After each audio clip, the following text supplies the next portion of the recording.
Okay, today we are unboxing the Force1 Shadow. This is my first GPS drone.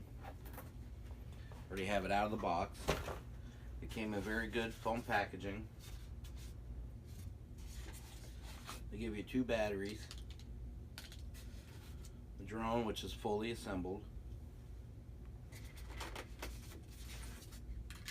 1 charger. A mount for your smartphone.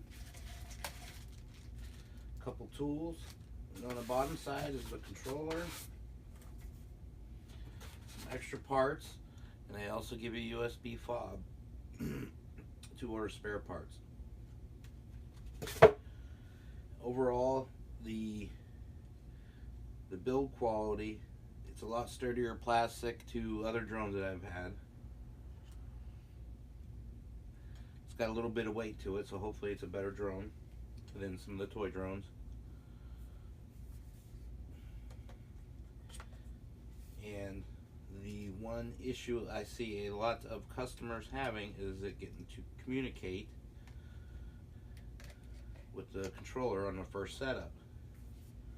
Hold the red button in, turn on until it's blinking, and put your battery in the drone. And boom, it's connected already. Apparently this step a lot of people are having, so get the battery in as quick as you can.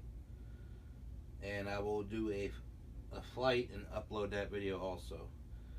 Overall, I'd give this a 4 out of 5. I did have trouble with a battery charger, which USA Toys did send a new one within 2 days. Very much appreciated. I will look to enjoy flying this, and I will upload a video after I have done so.